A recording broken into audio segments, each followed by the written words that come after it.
Il y a des sondages qui sont sortis. Sondage IFOP pour le Figaro et Sud Radio. Attends. IFOP pour le Figaro et Sud Radio. À prendre avec des pincettes. Hein. Évidemment, à prendre avec des pincettes. De toute façon, tous les sondages sont à prendre avec des pincettes. Pour moi, il y a un seul truc où ça peut fonctionner, les sondages, c'est pour observer des dynamiques. Parce que si le sondage, il est foireux, mais il est foireux à peu près tout le temps de la même manière, bah tu vois comment d'une semaine à l'autre, le sondage, il évolue et tu peux quand même observer un petit peu des dynamiques. Ça, tu peux le voir grâce à des sondages. Un sondage isolé, tu peux pas en faire grand-chose. Mais tu peux le comparer à d'autres sondages. Par exemple, je sais pas, un sondage à 1 an des présidentielles, tu le compares avec un sondage du même institut 1 an avant les présidentielles précédentes, tu peux éventuellement comparer. Ou après quand il y a des rolling, sondages là pendant les, vraiment pendant la présidentielle, tu peux observer, tu peux commencer à sentir des dynamiques. Zemmour 19 on a vu, ouais, mais après tous ces sondages là, il y a des dynamiques, ça a été à la hausse, ça a été à la baisse, mais il y a des dynamiques qui ont pu être observées grâce à ces sondages.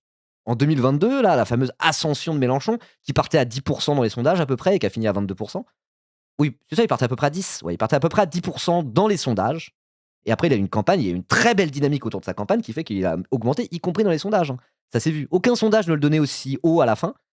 Aucun sondage ne le donnait à 22. Il y avait les sondages Cluster 17 à l'époque qui étaient les plus proches, des résultats finaux, mais tout le monde avait sous-estimé Mélenchon. Ceci étant dit, dans les sondages qui sous-estimaient Mélenchon et qui surestimaient le RN, il y a quand même des dynamiques qui ont été observées. C'est-à-dire que l'ascension de Zemmour, la retombée de Zemmour et Marine Le Pen, au final, qui conserve sa place de vote d'extrême droite incontournable, bah ça s'est vu dans les sondages, quoi. Il y a vraiment eu l'effet Zemmour, c'est redescendu, et on a vu Marine Le Pen, au final, à un moment donné, perdre un peu, mais au final conserver sa dynamique, et puis remonter. Et quand tu regardes les scores finaux, bon, bah, en tout cas, le fait qu'il y ait 3 candidats qui soient au-dessus de tous les autres, les sondages l'avaient un petit peu senti quand même. Et surtout, en termes de dynamique, à l'extrême droite, il y a eu cette espèce de mirage Zemmour, mais après, ça a redescendu aussi dans les sondages. Et Marine Le Pen a réussi à reprendre sa place à l'extrême droite. Les sondages, ça, quand tu les comparais jour après jour, cette dynamique s'est vue là. Et la bonne dynamique de Jean-Luc Mélenchon aux dernières présidentielles, elle s'est vue dans les sondages. Vous pouvez pas dire le contraire.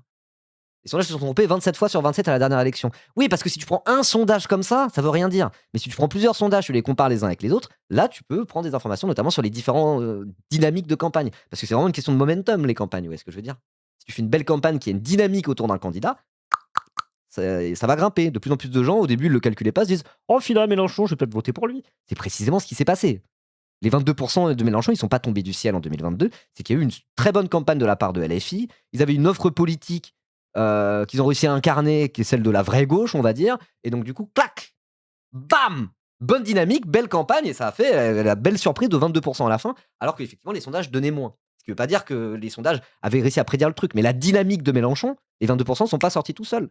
C'est tout au long de cette campagne, Mélenchon, il a grimpé dans l'opinion, il a grimpé aussi dans les sondages, et ça s'est vu. Même s'il a été sous-estimé, la dynamique, elle a pu être observée par les sondages, y compris les sondages qui le sous-estimaient et qui surestimaient l'extrême droite. Il y a un biais comme ça, où l'extrême droite est surestimée et la gauche, et LFI en particulier, est sous-estimée. Et ça, c'est sûr et certain. Mais en comparant différents sondages entre eux, on peut peut-être quand même en tirer des conclusions. Voilà. Il aurait fait plus sans les sondages, justement. Ah ouais? Ça, on sait pas, hein. Il aurait fait plus sans les sondages? On est sûr de ça? Là-dessus, je sais pas, hein. C'est un peu, c'est pas une science exacte tout ça, hein. Je sais pas trop, hein. En vrai, j'en sais rien. Bref, tout ça pour dire que là, il y a un sondage qui est tombé, sondage IFOP. Donc le sondage faut ce qu'il vaut, on va le prendre l'hypothèse, alors il y a 10 milliards d'hypothèses différentes. Il y a hypothèse. Donc c'est Drakeos qui a fait des petits visuels, donc on va les récupérer. Pratique. Donc il y a plusieurs hypothèses. Là, c'est l'hypothèse Attal. Donc il y aurait Attal pour Renaissance, pour les macronistes, mais quand même une candidature LR, Glucksmann pour PS Place Publique, LFI ici, pas vraiment d'union de la gauche. En vrai, ça pourrait ressembler un peu à ça, hein, en termes de candidats déjà. Voilà, c'est pas impossible que ça ressemble à ça. Après, il y a l'opinion Le Cornu pour la Macronie. Celui-là, je sais pas pourquoi ils ont fait l'hypothèse Le Cornu. Je pense que Le Cornu, il va pas y aller, il a pas du tout le profil. Vous savez quoi, on va même pas. Enfin, voilà. Hypothèse Édouard Philippe, pourquoi pas? Ok. Édouard Philippe, mais quand même une candidature LR. Après, il y a l'hypothèse Darmanin, et quand même une candidature LR. Et les deux dernières hypothèses, c'est un seul candidat pour LR et les macronistes. J'y crois pas trop. Avec Bruno Retailleau qui représenterait LR et les macronistes. Ou alors, Édouard Philippe qui représente LR et les macronistes. Voilà. Donc on a plusieurs hypothèses. Attendez, j'ai oublié de faire un truc. Donc du coup, on va un petit peu regarder ça et voir s'il y a des trucs qu'on remarque quand même. Et pour moi, pour que ça soit un peu pertinent, Pour pas prendre le sondage de manière isolée, comme je disais, un sondage, si tu le compares pas à d'autres sondages, ça n'a aucun sens. Tu peux pas avoir d'informations. Surtout une semaine, un an avant les présidentielles, quand il n'y a pas de campagne et quand il n'y a pas ces fameuses dynamiques qui ont été enclenchées. Voilà. Et une chose est sûre, c'est que Mélenchon, là, il le met à 10%, il fera plus de 10% parce que Mélenchon sait faire des très belles campagnes. LFI, c'est la gauche. Il va pas rester à 10%, il va pas stagner a priori. Ou alors vraiment, c'est qu'il se passe un truc qu'on n'a pas prévu. Ça fait toujours ça fait ça en 2012, ça fait ça en 2017, ça fait ça en 2022. LFI part bas dans les sondages, augmente petit à petit et fait toujours largement mieux que ce que les sondages donnaient à la base, quoi. Il fera encore 20% et plus. Ouais, c'est possible. Mais moi, du coup, j'aimerais vous attirer votre attention sur quelque chose. 36% pour Bardella. Alors on se dit, ouais, c'est abusé. Oui, c'est abusé. Je pense que ça a été surestimé. 36% dans cette hypothèse-là, 37% dans cette hypothèse-là, 36% dans cette hypothèse-là, 37% dans cette hypothèse-là, 38% dans cette hypothèse-là, 37% dans cette hypothèse-là. Ok. On peut se dire que c'est surestimé. Je pense que c'est surestimé. Je pense qu'il va faire quasiment 10% de moins que ça, hein. Il y a souvent 5 points de trop pour le RN à chaque fois. Ok. Alors on va partir du principe qu'il y avait 5 points de trop pour le RN à chaque fois. On peut regarder des sondages qu'il y avait en mars 2021. Je l'ai plus sous la main, mais il y avait un sondage. Marine Le Pen, elle était donnée à combien? Elle était donnée à 27%. 27-28%. Et ça a été surestimé. À la fin, elle était qu'à 23%. Donc ça veut dire que quand Marine Le Pen, elle était en dessous de 30%, vers 27-28, c'était surestimé de 5%. Mais toujours est-il que sur le même genre de sondage IFOP, en mars 2021, un an avant la présidentielle, Marine Le Pen était surestimée aussi. Mais elle était surestimée en étant mis à 27%. La Bardella surestimée en étant mis à 37%. 37%. Quand même, c'est beaucoup. C'est quand même beaucoup. Je pense qu'on peut quand même tirer comme conclusion que le RN a pété de fou en 5 ans, quoi. Et pareil, il suffit de regarder un peu les. C'est même un peu trop. Alors, c'est probablement un peu trop, hein. Moi, je pense qu'il va peut-être faire. Allez, 30%. On va dire, il fera pas 37%, il va faire 30% à la place. On se rend compte de ce que ça veut dire Bardella à 30% au premier tour. 30% au premier tour. Imaginons qu'il est surestimé de 7-8%. C'est beaucoup surestimé de 7-8%. C'est-à-dire qu'il sera à 30% au premier tour. Ça veut dire que le RN a quasiment pris 10% en 5 ans. Et après, ça m'étonnerait pas. Le RN est rentré à l'Assemblée nationale en 2022, alors qu'ils n'avaient jamais eu de groupe parlementaire jusque-là. Le RN a réussi à augmenter son nombre à l'Assemblée et a failli vraiment exploser à l'occasion de la dissolution de Macron. Et c'est la faute à Macron, hein, personne d'autre. Maintenant, ils sont 150 à l'Assemblée. Là, il y a les municipales. Le premier tour, ça va être bientôt. Et d'ici un mois, moins d'un mois, d'ici la fin du mois, on aura les résultats. Je pense qu'ils vont aussi faire une percée à minima un peu aux municipales. Donc, est-ce que c'est réaliste de se dire que Bardella, que le RN aurait pu prendre autour de 10%, peut-être un peu moins, entre 2022 et 2027? Pour moi, c'est pas impossible, hein. C'est-à-dire qu'un urinoir à sa place ferait 25%. Tout à fait. Ça veut dire que l'extrême droite est ultra, ultra, ultra haute dans ce pays. En fait, oui, on le sait très bien. On le sait très bien. Mais moi, je trouve qu'on regarde ces sondages-là, à gauche, on a tendance à regarder vraiment Mélenchon en se disant que 10%, c'est rien, il fera bien plus. Et je pense qu'il fera bien plus. Et je pense que Bardella fera moins. Mais Bardella, 36%. Mais tuez-moi tout de suite, quoi. Regarde aussi ce qui se passe là. Moi, genre, waouh. Ça va être compliqué. Ça va être compliqué. Parce que du coup, ce que les gauchistes disent, et moi je suis d'accord avec ça, l'hypothèse qui semble une des plus plausibles, ça serait Bardella versus Mélenchon. Deuxième tour. Parce que là, ça se tire dans les pattes. Au final, tu prends LR, PS Place Publique, Renaissance Horizon. Tout ça, c'est un peu la même chose. Le socle électoral pour un Glucksmann et pour un Gabriel Attal, c'est un peu le même. Voilà, LR, de toute façon, ils tireraient un peu dans les pattes du RN, machin bidule. À côté de ça, LFI, ils sont bien identifiés. C'est la gauche. Les autres, ils savent pas faire de campagne, ils vont être dans les choux. Donc, on va aller sur un second tour LFI. Bardella. Moi, je pense qu'on peut aller sur un second tour LFI Bardella. Mais Bardella, 36% au premier tour, même s'il a 30% au premier tour, plus les autres de droite. Bon, tout ça pour dire, ça va être compliqué, hein. Ça va être compliqué 2027, hein. Ça va être compliqué, je pense, quand même, hein. Faudrait faire x2 au score de JLM pour avoir un score probable et x4, x5 à Bardella pour avoir un score crédible en se basant sur les écarts entre prédictions et score réel aux 3 dernières élections. Ouais, ça fait LFI à 20% et le RN à 30%. C'est moche, hein, déjà. C'est moche. Parce que la dernière élection, 2022, je vous rappelle qu'il y avait 400 000 voix d'écart entre Mélenchon et Le Pen. 400 000 voix, c'est rien du tout. Il était à 22%, Mélenchon. Marine Le Pen était à 23%. Du coup, c'était serré. Et Macron, il était genre à 27%. C'était ça le premier tour. Et les autres, ils étaient tous dans les choux. Zemmour à 7% et tous les autres en dessous de 5%. Mais je veux dire, l'écart au premier tour entre un Mélenchon et une Marine Le Pen, c'était pas grand-chose dans les ordres de grandeur, ils étaient à peu près au même endroit, quoi. Si là, la méta pour la prochaine présidentielle, c'est qu'au premier tour, il y a déjà 10 points d'écart entre le RN et LFI, ça veut pas dire que Mélenchon sera pas au second tour, hein. Ça veut pas dire que Mélenchon va sous-perf. Ça veut pas dire que Mélenchon, il va faire 12% et se foirer comme une merde. C'est pas du tout ce que je suis en train de dire. Mais je veux dire, il va y avoir 10% d'écart entre le RN et LFI au premier tour, alors que toutes ces dernières élections, c'était serré à chaque fois. 400 000 voix d'écart seulement en 2022.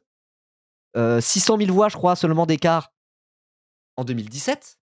Là, il va y avoir quoi? 3 millions de voix d'écart entre les deux. Pue la merde, cette élection 2027. Hein. Pue la merde. Hein. Bardella fera moins que Le Pen. Ok.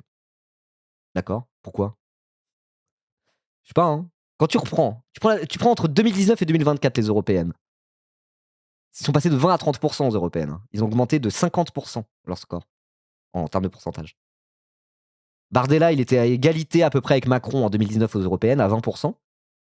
Européenne suivante, bam, Bardella à 30% aux européennes. Et on pourrait se dire, oui, mais les européennes, c'est une élection qui favorise l'extrême droite.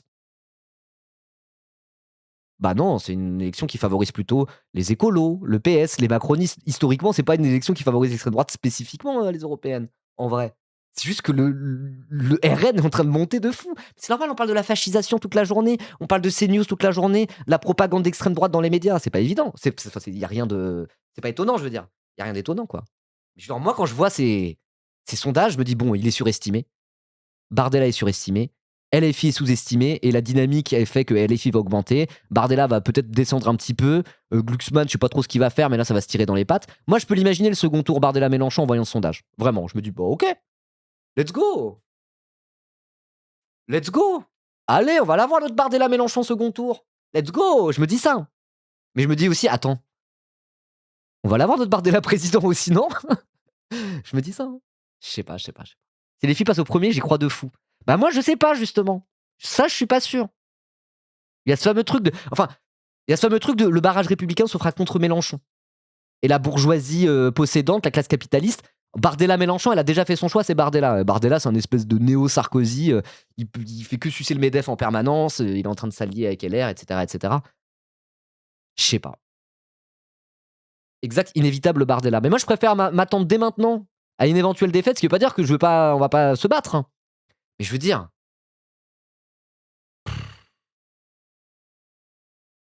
tu Doom, il y aura une campagne. Ouais, il y aura une campagne qui fait que Mélenchon, par rapport à un débat, à un truc comme ça, jamais de la vie reste à 10%. Il sera à peu près à 20%. Mais je sais pas. J'ai un mauvais pressentiment. Trop de gens vont câbler en voyant les médias pro-RN, je pense. Ouais. Après, moi, je me pose une question. Est-ce que la droite n'est pas majoritaire dans ce pays, en fait? Est-ce que la gauche peut seulement gagner, la vraie gauche? Est-ce que cette convergence entre droite et extrême droite, bah oui, largement, oui, on est d'accord, bah oui. À ce moment-là, qu'est-ce qu'on va faire pour la présidentielle? On va perdre. Le but, c'est de perdre en étant le plus héroïque possible. C'est ça la méta? Peut-être, hein. Peut-être. Parce qu'à côté, il y a les législatives pour le coup. Et les législatives juste après la présidentielle. Ouais, voilà, le but, c'est les législatives. Si Bardella il gagne face à un Mélenchon second tour, bon, les législatives derrière, ça va être intéressant. Ça va être intéressant parce que il y aura la possibilité d'enlever la majorité absolue à Bardella, qui va se retrouver un petit peu coincé. Voilà. Non, ne jamais rien lâcher, de toute façon, on s'en fout. Non, mais oui, je dis pas lâcher, quoi. Mais quand je vois à quel point on est matrixé aussi par l'électoralisme, et on est tous matrixés par la présidentielle de 2027, on le sait, parce que c'est la 5ème République. C'est l'hyper-présidentialisme de la 5ème République, et l'élection de 2027, elle risque d'être franchement historique. Hein. Voilà. Je vous l'apprends pas. Bah, j'ai un peu peur de la réaction qu'on puisse avoir, nous, à gauche, en cas de déconvenue en 2027. Parce je vois pas mal de gens sur internet qui ont tendance à un peu mettre tous ses œufs dans ce panier-là, quoi.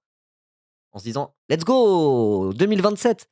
Si on se fait chier dessus par ce neuil de Jordan Bardella, derrière, on va réagir comment? On va pas tous s'effondrer psychologiquement un peu? Je sais pas. Ça me rappelle le dooming pré-législative anticipé. Bah ouais, mais c'est des dynamiques très différentes. Très, très différentes.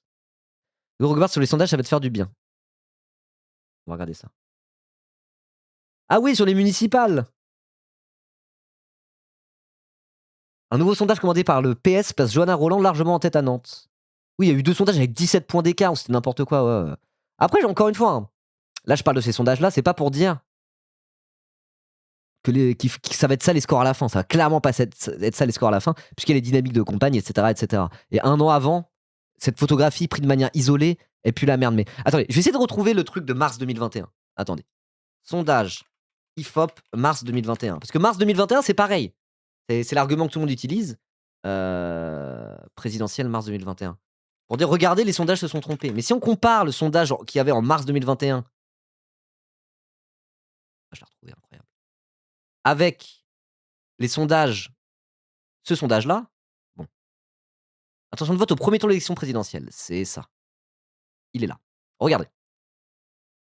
Moi, c'est ça que je voulais faire à la base, c'est comparer un an avant la présidentielle 2022, c'était quoi les sondages, comment ils se sont trompés, mais est-ce qu'ils ont réussi un peu à voir, entre guillemets, et comparer le même sondage IFOP avec le même genre de méthodologie avec celui-ci. Alors, on comprenne toutes les versions, en vrai, ça change pas grand-chose, hein. On a toujours un Mélenchon entre 10 et 12%, un Bardella entre 36 et 38%, et les autres, là, ils sont tout gaze, ils vont pas faire des scores comme ça. Vous voyez? Mais en tout cas, voilà. On voit quand même une photographie à un instant T, on comprend un peu, quoi. Jean-Christophe Lagarde? Qu'est-ce que c'est que cette merde? Attends, il n'y a pas d'autres configurations? Non. Donc, il donnait quoi? Ensemble des Français, mars 2021, un an avant la dernière présidentielle. Jean-Luc Mélenchon à 10%, donc ça, pareil. Effectivement. Emmanuel Macron à 24%, c'était le président sortant, ça c'est assez différent. Et Marine Le Pen était à 28%. Est-ce qu'elle était à 28% à la fin? Non, elle était à 23%. Elle était à 23% à la fin. Elle était surestimée tout du long de la campagne. Au final, il y a moins de gens qui ont voté pour Marine Le Pen que prévu. Mais ce qu'on peut voir quand même, c'est que, en comparant deux sondages qui sont comparables, parce que c'est deux sondages IFOP à un an d'une présidentielle, donc des sondages qui puent un peu la merde, mais on peut quand même les comparer parce que c'est les mêmes sondages au même timing. Mars 2021, un an avant la présidentielle. Moi, ce que je peux pas m'empêcher de voir en me disant putain, waouh, c'est que Marine Le Pen surestimée, certes surestimée, elle était à 28%. Bardella, certes surestimé, il est à 36%. LR sur côté de 12 points et le PS de 6. Ouais, mais ça, parce qu'ils n'ont pas vu les dynamiques. LR a pas du tout pris de vote utile. Valérie Pécresse, elle a fait prout. Et là, c'est possible que Bruno Retailleau fasse prout et que ça aille au profit de soit un candidat Renaissance ou quoi que ce soit. Parce qu'il va y avoir l'effondrement du bloc central, a priori. A priori, mais ça, c'est même pas sûr. Ça se trouve, au final, il va y avoir l'effondrement du bloc central. Il n'y aura pas de candidat qui arrive vraiment à incarner un projet qui correspond au bloc central, etc., etc. Mais face à la possibilité d'un second tour Bardella-Mélenchon, là, ça va faire un espèce de truc de vote utile, de vote barrage au premier tour, de barrage du premier tour, pour dire il faut à tout prix éviter le second tour Bardella-Mélenchon. On ne peut pas laisser les extrêmes. Les extrêmes se rejoignent. Non, c'est pas vrai la team. Peut-être que le bloc bourgeois, le bloc central, va réussir à se focaliser sur un candidat, ça va être une espèce de guerre de succession, mais un espèce de candidat centriste qui sera là uniquement pour faire barrage à Mélenchon, pour aller pouvoir se taper face à Bardella au second tour, et ainsi sauver la République. Il peut aussi y avoir une dynamique comme ça qui s'enclenche. C'est pas impossible. S'il y a une dynamique comme ça qui s'enclenche, là, tout ça, là, ce qu'on voit ici, où ils sont tous vers 12%, là, Glucksmann, Attal, Retailleau, ou dans l'autre version, voilà, on aurait Glucksmann, Retailleau, Le Cornu, ou dans l'autre version, on aurait Glucksmann, Édouard Philippe, Retailleau, vous voyez? Tout ce beau monde-là, eh ben, c'est possible qu'il y ait des dynamiques qu'on n'ait pas encore vu venir, et qu'au final, il y en a 2 sur les 3 qui fassent prout, et un qui arrive à émerger. Sur la base d'un narratif, il faut faire barrage à Mélenchon dès le premier tour. Parce que sinon, Mélenchon-Bardella, c'est une victoire automatique de Bardella. On entend déjà ce petit scénario, on entend déjà cette petite musique qui commence à nous jouer. Donc une chose est sûre, c'est que ces sondages-là, effectivement, ne prennent pas en compte les dynamiques qu'on peut même pas encore prévoir et qu'il y aura évidemment. Il y a des dynamiques pendant les campagnes, c'est absolument évident. Mais je veux dire, quand je compare ça au sondage IFOP de la dernière fois, je sais pas. Bardella à 36%, quoi. C'est grave. C'est vraiment grave. Compare avec sondage de 2021 incluant Zemmour et tu devras qu'il prévoit l'extrême droite à 40, comme c'est donné les sondages, alors que l'extrême droite est plutôt réellement à 30. L'extrême droite a augmenté a priori. C'est ça que je voulais dire. Bon, bref, voilà, je sais pas. Je voulais montrer ces sondages pour dire que déjà, c'était un peu naze, quoi, mais que quand on compare à 2021. Et en tout cas, les scénarios qui sont les plus inquiétants, entre guillemets, c'est peut-être celui-là. Et pourquoi c'est celui-là le scénario qui est le plus inquiétant? Où tu te dis, ah ouais, Édouard Philippe à 23%. Parce qu'Édouard Philippe, il représente ce bloc central, justement.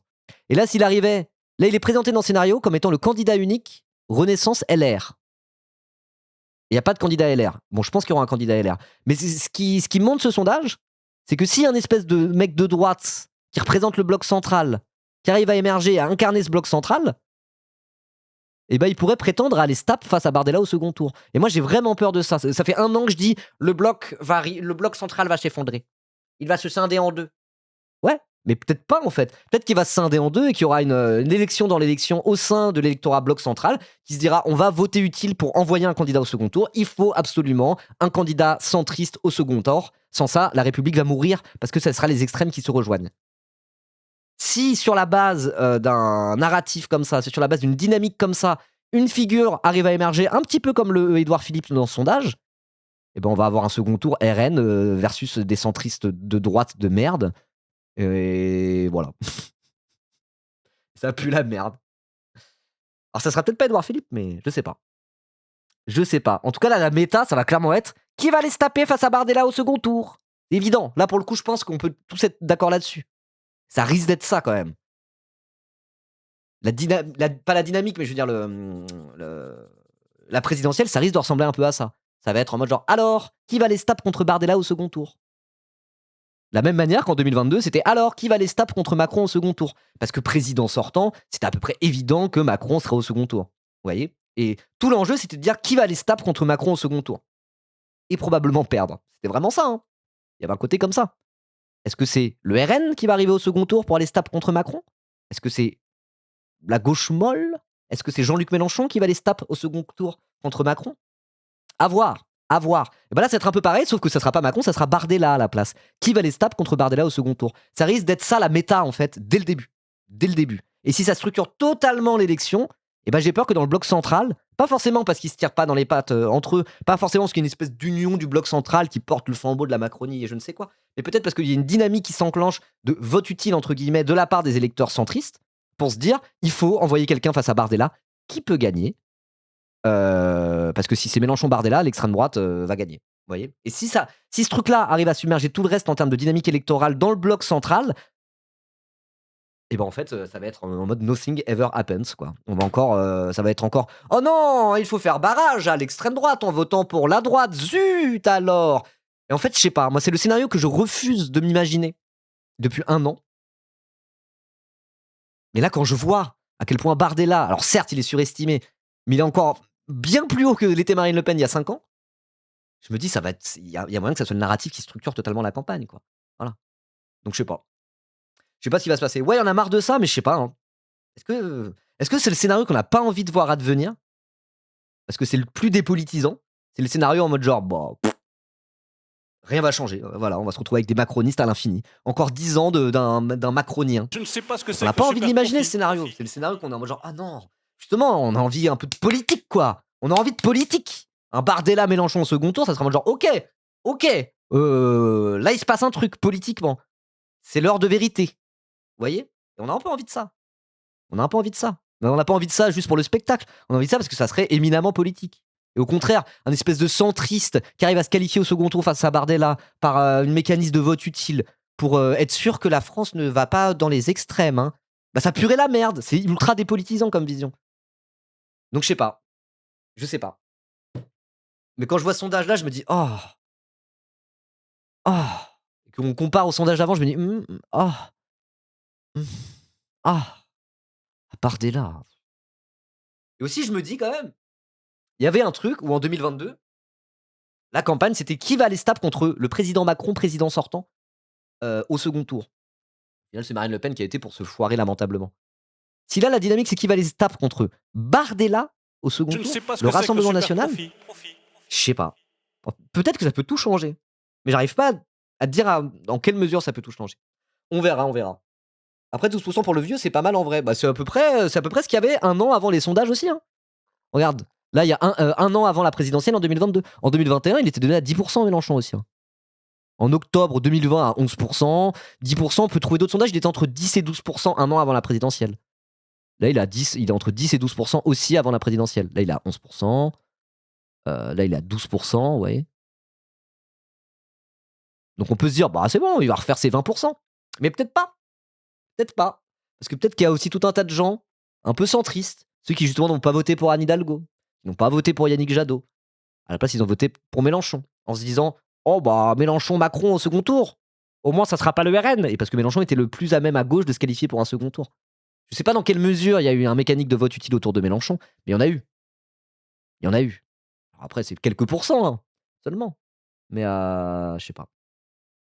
La gauche molle est morte.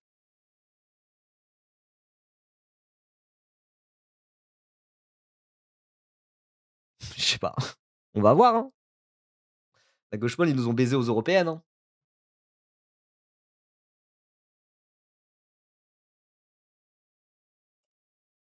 On va voir au municipal si la gauche morte est molle, hein. La gauche molle est morte, hein. On va voir, hein. On va voir au municipal, hein. On va voir, hein. Le raz-de-marée LFI, qui va bien signer l'arrêt de mort du PS à tout jamais. Je sais pas. Je suis très méfiant, moi. Là, je suis en dooming un peu, hein. Je me dis: «On serait pas tous un peu délus?» Mais disons que le truc, c'est quand même mon métier, c'est de chroniquer la montée du fascisme en France, quoi. C'est un peu mon métier quand même. React à tous ces connards de faf sur les plateaux télé et être en mode genre: «Non mais c'est fou, Bolloré tient tous les médias, l'extrême droitisation de l'Occident, on vit vraiment une époque terrible, le péril brun, et cetera, et cetera, et cetera, et cetera».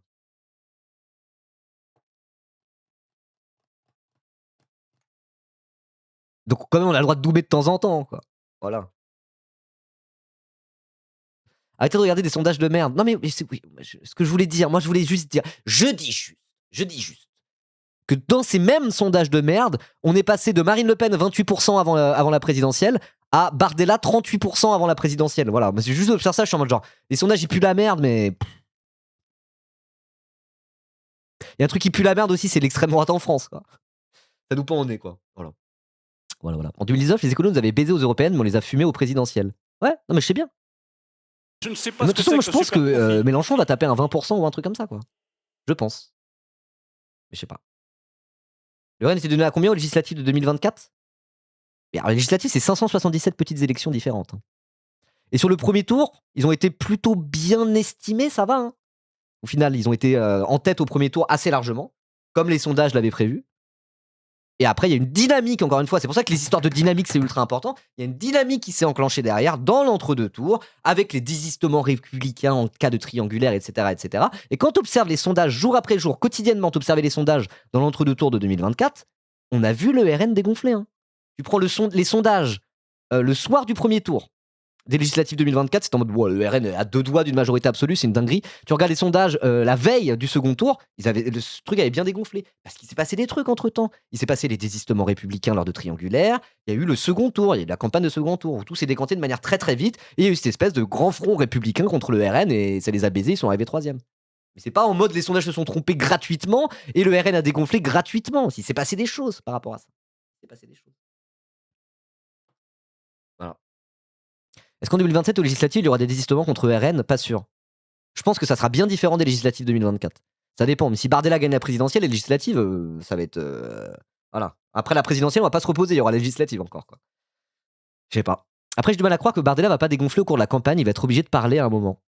Ouais, moi je pense qu'il va dégonfler. Mais on vit aussi quand même dans l'ère où les pires débilos d'extrême droite de merde arrivent au pouvoir dans tout un tas de pays parce que les gens en ont plein, parce que les gens en ont plein le fiac des centristes et je sais pas quoi. Je ne Genre. sais pas ce que c'est que le Enfin super bon, profit. Javier Milei arrive au pouvoir en Argentine. Trump s'est fait réélire. Il a été élu. Après, il a essayé de faire un coup d'État. Il a été encore réélu. L'extrême droite arrive quand même au pouvoir un peu partout en Europe. Je ne sais pas ce que c'est que le super profit. Si l'incompétence de l'extrême droite les empêchait d'arriver au pouvoir, ça se saurait, quoi. C'est justement aussi le principe de l'extrême droite. L'extrême droite, c'est le racisme, c'est la xénophobie, c'est l'autoritarisme, c'est la loi du plus fort, mais c'est aussi la mort de l'intelligence humaine. C'est la bêtise et l'ignorance érigée en vertu. Donc bon, je sais pas. Je sais pas. Tout ça pue la merde, très franchement, moi, je trouve. Voilà. Merci, Sal1312S2. Merci beaucoup pour ce sub offert. Et merci, Patfol27. Let's go. Bref, voilà, voilà. Quel sondage de con, hein. En tout cas, beaucoup de sondages de cons. Mais beaucoup de sondages qui mettent le RN très très haut. Il sera moins haut que ça à la fin. Mais quand même, hein, le RN nous pend au nez. Et Bardella, en fait, c'est un œil, certes. Mais il représente en plus tellement cette convergence entre la droite et l'extrême droite, Bardella. C'est ça le truc. Bardella, il met de l'eau dans son vin. Là, quand il y avait les manifs de néo-nazis. De merde. Merci, Kevin Razi. Merci beaucoup pour le raid. Let's go. Ah, vous arrivez en plein dooming. Vous arrivez en plein live dooming, on regardait le dernier sondage de merde là, de IFOP, etc., en se disant ah c'est chaud quand même, hein. À l'extrême droite là, elle est dans une position de force, c'est du jamais vu. Waouh, OMG. Bienvenue à tous, n'hésitez pas à lâcher un petit follow. Donc je disais quoi, j'étais en train de parler de Bardella, ouais. Bardella, ouais. Je disais quoi sur Bardella? Oui, je disais Bardella, en plus, il représente quand même à la perfection cette espèce de convergence droite-extrême droite, quoi. C'est un mec issu de l'extrême droite qui parle comme Sarkozy. Vous voyez? Et quand il y a des manifs de néo-nazis à Lyon, etc., il est en mode genre, ah non, nous n'avons rien à voir avec ces gens-là, n'y allez pas. Je vous conseille de ne pas y aller. Je vous conseille de ne pas y aller. Voilà, il se met le MEDEF dans la poche, etc. Je veux dire, malgré son jeune âge, son incompétence et sa nullité, il représente de manière assez parfaite cette convergence entre droite et extrême droite, quoi. Cette extrême droite finit d'être dédiabolisée et cette droite de plus en plus extrême droitisée, quoi. L'hypocrisie paye, bah ouais, en plus, quoi. Donc je sais pas. Je me dis que Bardella, un peu dangereux sur les bords, quand même. Voilà. Donc bref, je sais pas ce qui va se passer avec cette présidentielle de con. Je sais pas. Mais je m'inquiète. Je m'inquiète un peu. En tout cas, non, c'est ça que je voulais vous dire aussi. C'est ça que je voulais vous dire. Si on a effectivement notre second tour Bardella-Mélenchon, bon bah force est de constater que Bardella il est quand même dans une position de force, parce que la droite est quand même un peu majoritaire en France, et qu'il y a un seul truc qui pourrait marcher, c'est que Mélenchon soit le front anti-extrême droite, qui soit là en mode genre il faut sauver la République face à l'extrême droite, Bardella c'est incompétent, ce gros nulos, moi je suis un homme d'État, je suis là depuis longtemps, je suis un authentique républicain, votez pour moi. En cas de second tour Mélenchon-Bardella, c'est le seul truc qui peut faire gagner Mélenchon, quoi. Et là, vu les événements récents, vu l'état médiatique de ce pays, vu la normalisation d'un mec comme Bardella et la diabolisation d'un mec comme Mélenchon, je sais pas. Je sais pas. Je sais pas si c'est possible. Je sais vraiment pas si c'est possible. Peut-être, hein. Mais là, la méta a trop changé, quoi. Et donc, j'en reviens à ce que je disais. S'il y a trop de gens qui estiment que Bardella-Mélenchon second tour, c'est une victoire de Bardella, point à la ligne, bah peut-être qu'il y a une dynamique de barrage de premier tour qui va se mettre en place dès le début pour tenter d'envoyer quelqu'un, un centriste face à Bardella. Et si c'est un truc qui, dans les médias, est repris en boucle, et qu'il y a tout un tas d'électorats centristes, retraités à la con, là, qui votent par défaut pour un candidat central, nul à chier, mais juste qu'il soit là en mode moi, en tant que centriste, on pourra faire le barrage républicain avec moi, et au moins, ça sera pas Bardella, lol. Je sais pas. J'ai peur qu'on se fasse baiser le fiac. Voilà. J'ai vraiment peur qu'on se fasse baiser le fiac. Donc je voulais vous en parler vite fait, tranquillou, quoi. Voilà. Jamais Bardella il peut gagner face à JMM. Bardella est vraiment trop nul. Mais moi je pense que si, il peut gagner. Pour une simple et bonne raison. Le fascisme. Allô. Vous avez pas remarqué l'époque dans laquelle on vit? Attendez, je vais mettre le fil comme ça. Vous avez pas remarqué l'époque dans laquelle on vit? L'extrême droitisation à tous les niveaux? Vous avez pas remarqué que l'extrême droite arrive au pouvoir à peu près partout en Occident? Ils font des percées dans tous les pays d'Europe, sans exception.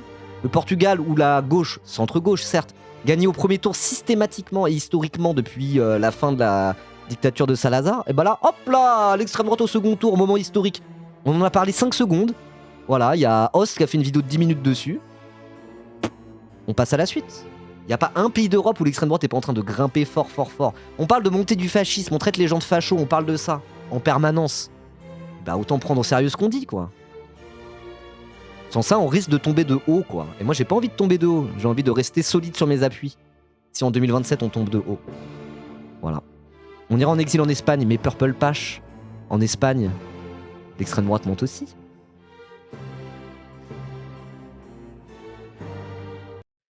Il y a un réservoir de gens qui ne votent pas, qui peuvent voter à gauche. Je pense qu'il y a aussi un réservoir de gens qui votent pas, qui peuvent voter Bardella pour mettre un coup de pied dans la fourmilière. Hein.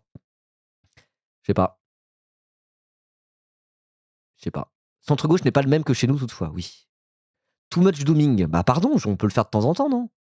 Oh là là. Ça va. Excusez-moi, j'aurais dû faire une vidéo de 50 minutes pour démontrer mathématiquement que tout va bien se passer. Et gratter du Google AdSense en vendant du copium. Pardon, j'aurais dû faire ça. Bon, bref. En tout cas, si vous regardez la VOD, tiens, en parlant de VOD YouTube, n'hésitez pas à dire ce que vous en pensez en commentaire pour le coup. Parce qu'on est peut-être pas d'accord. Voilà. Moi, je pense pas que tout espoir n'est perdu. Et en tout cas, j'aimerais finir quand même sur une note un peu optimale. Là, malgré le fait que j'ai dit tout ce que je vais te dire, relire Gramsci. Il faut allier au pessimisme de la raison l'optimisme de la volonté. Donc, le pessimisme de la raison, pour moi, là, c'est de dire quand même, l'extrême droite, là, c'est chaud. Hein. C'est quand même très très chaud. Hein. Gardons ça dans un coin de notre tête. Ne soyons pas délus face à ça. Mais voilà, c'est pour faire dresser un constat. Et à partir de ce constat, il reste l'optimisme de la volonté. Dire qu'on est dans la grosse chiasse, ça veut pas dire du coup on arrête de se battre. Attention. Attention. Doumer pour mieux avoir la niaque derrière. C'est la ligne. Voilà. Donc abonnez-vous. N'hésitez pas à dire ce que vous en pensez dans les commentaires. Voilà. Parce que moi je dis ça. Mais dans tous les cas, quand la campagne 2027 elle va commencer, je vais pas juste être là derrière mon PC à dire de toute façon on va perdre contre l'extrême droite, qu'est-ce qu'on s'en bat les couilles. Allez, de toute façon il faut faire la révolution armée, hein. Qu'est-ce que vous voulez faire d'autre? On va perdre de toute manière. Non, non, quand on sera en campagne présidentielle, on va se battre. On va se battre jusqu'au bout. Dans tous les cas. Je tiens à le dire. Mais voilà, on a le droit de doumer un peu aussi. On a le droit d'allier à cet optimisme de la volonté qu'il faut absolument avoir en nous, un peu de pessimisme de la raison. Sans ça, au bout d'un moment, c'est juste dur de penser droit et de tenir la distance, quoi. Voilà, voilà. Allez, bisous.